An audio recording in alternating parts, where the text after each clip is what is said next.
So today's video lesson is for expression for self-induction.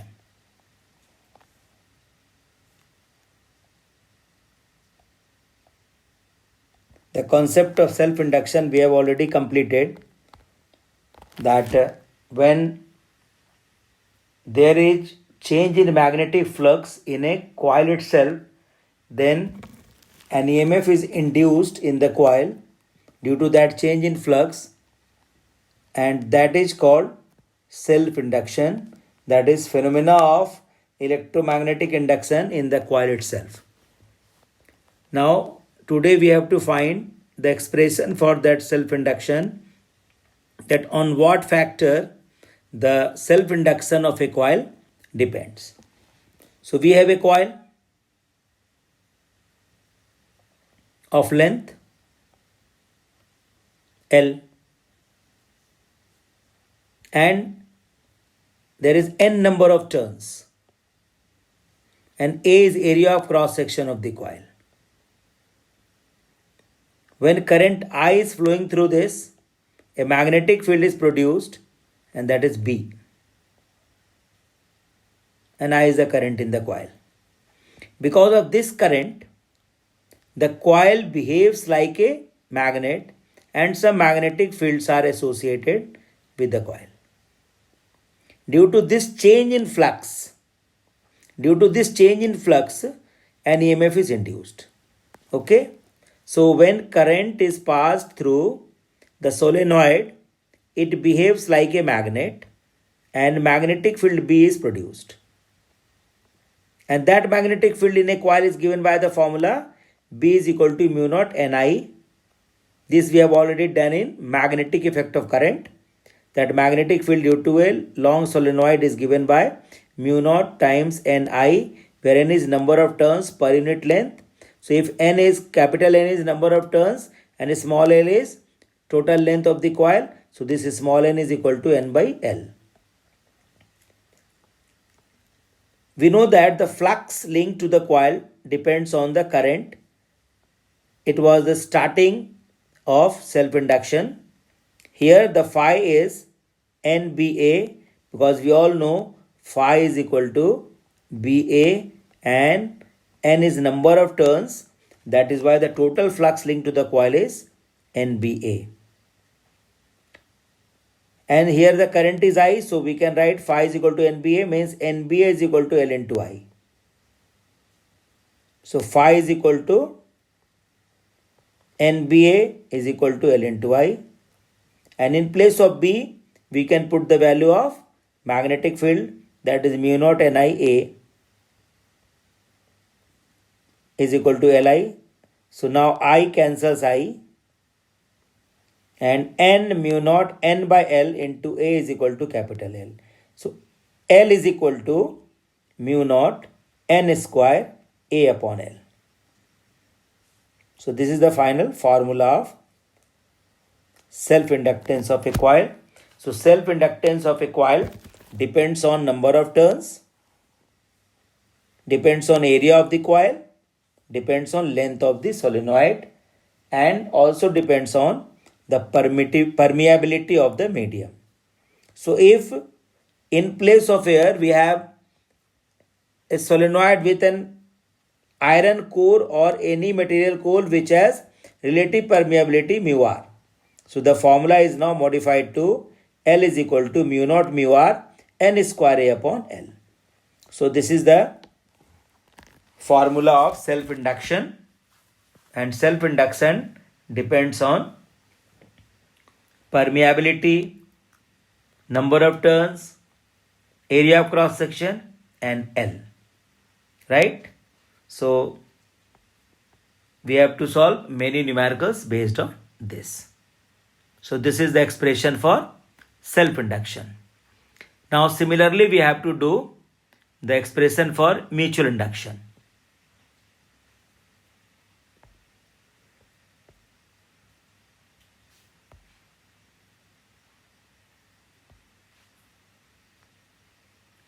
So as we all know, for mutual induction we need to have two coils.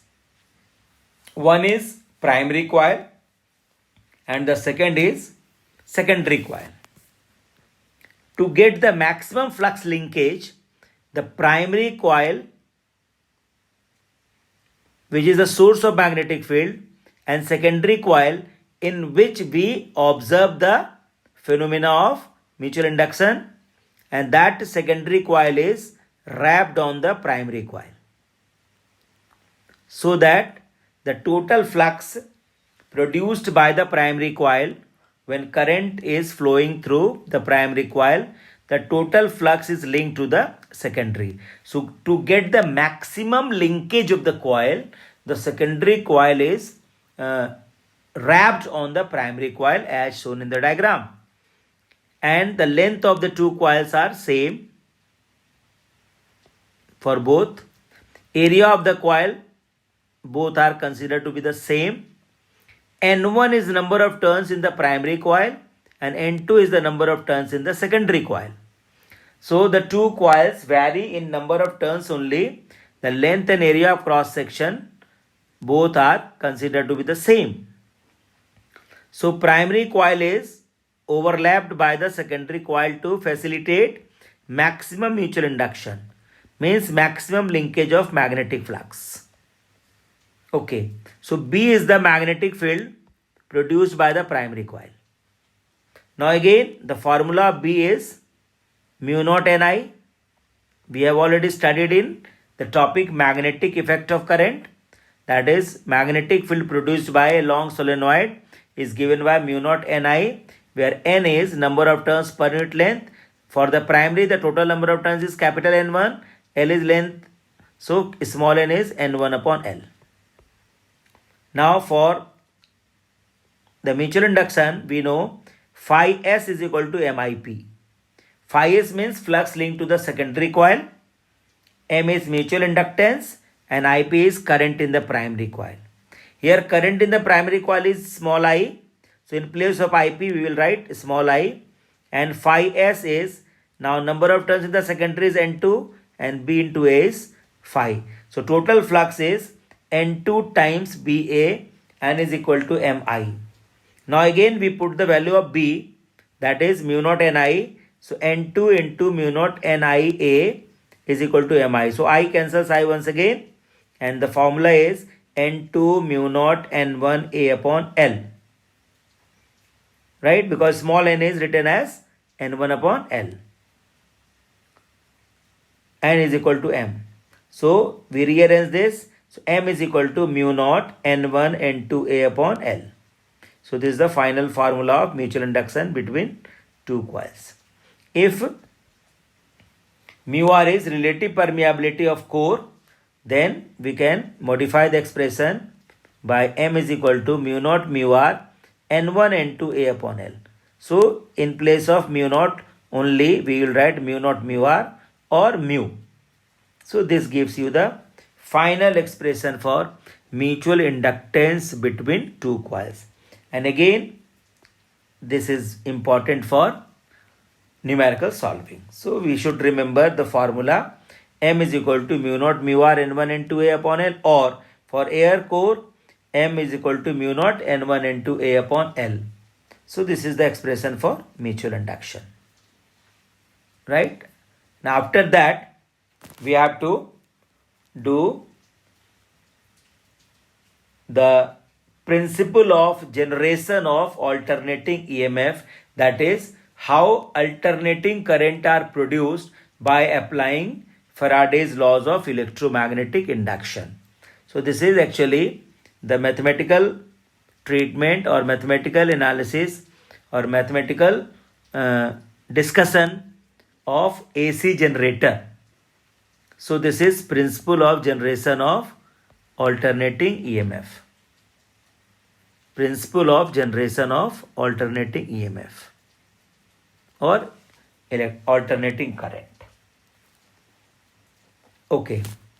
So by Faraday's laws of electromagnetic induction, we have learnt that whenever there is a change in the magnetic flux linked to a coil, an EMF is induced in the coil or a current is induced in the coil, and that exists till the change is maintained. Okay, so what Faraday thought, if a coil is rotating between two pole pieces, so if you have a magnetic field produced by the two magnetic pole pieces, and a coil is made to rotate, then because of the areal change, the area exposed to the magnetic field lines gradually changes, and due to that, flux linked to the coil changes, and whenever there is a change in the magnetic flux, there is an EMF induced in the coil. So a magnetic field is produced by this magnetic pole pieces, that is given by N and S. This is magnet, north pole and south pole, and a coil is made to rotate. So this is a coil which has n number of turns. A area of B magnetic field produced by the magnetic pole pieces. Omega is the angular speed, and theta is the angle between magnetic field and normal to the plane of coil at any instant. So when this coil rotates, then at any instant, the normal to the plane of the coil is making an angle theta with the direction of magnetic field, like this. This is theta. Okay, so if omega is the angular speed, then theta is given by the formula theta is equal to omega t, because angular velocity is rate of change of angle, that is theta by t. So theta is equal to omega into t. So this we know from class 11th. So a coil is made to rotate in a magnetic field. At any instant, the normal to the plane of coil is making an angle theta, just shown in the diagram. So at that instant, we have to find the flux linked to the coil. So the flux linked to the coil at that instant is given by phi is equal to NBA cos theta. So from where it has come? We know that phi is equal to B dot A, that is BA cos theta. And N is number of turns. So the total flux linked to the coil at that instant is NBA cos theta. And in place of theta, we can write omega t. So phi is equal to NBA cos omega t. This is our equation number 1. Now applying Faraday's laws of electromagnetic induction. E is equal to minus d phi by dt. So E is equal to minus d by dt of this phi, NBA cos omega t. And NBA is outside the differential. So this is minus sin omega t omega, because differentiation of cos omega t is minus sin omega t, and differentiation of omega t is omega. So in this way, we can write E is equal to minus NBA in the bracket minus sin omega t omega. Now this minus cancels minus. So finally it is NBA omega sin omega t. NBA omega sin omega t. Right? So this is the expression for EMF. Now, if this omega t is 90 degree, means at any instant when normal to the coil is making an angle of 90 degree with direction of magnetic field, then omega t is 90 degree and sine 90 degree is equal to 1, and that actually is the maximum value of sine omega t, right? So if we put that condition, when omega t is 90 degree, when omega t is 90 degree, sine 90 is 1. So E becomes maximum and denoted by E naught. So E naught is equal to NBA omega sine 90 is 1. So in place of NBA omega, we can write now E naught. So the final expression for EMF is E naught sine omega t. Right? So if we see its variation with respect to the angle, we can find out it is like a sine curve. So this is called sinusoidal. So the EMF is not constant. The EMF is continuously changing in nature, and the nature of change is following the sinusoidal behavior. So the EMF changes like sine wave, and that is why this is called alternating EMF. So from 0 to maximum, maximum to 0 in the positive side, then it goes to the negative side, from 0 to maximum, then again comes to 0, and finally it goes like this only. So the nature of EMF is changing. That is why it is called alternating, because for some time it is in the positive side, then on the negative side, then positive side, then negative side, and so on. So that is why it is called alternating EMF, changing EMF, and the nature is sinusoidal, because the equation is E is equal to E naught sine omega t, and E is equal to E naught sine omega t provides the instantaneous value of EMF at any time t. Now if R is resistance of the coil, suppose, then current is equal to voltage upon resistance. So E naught upon R sine omega t.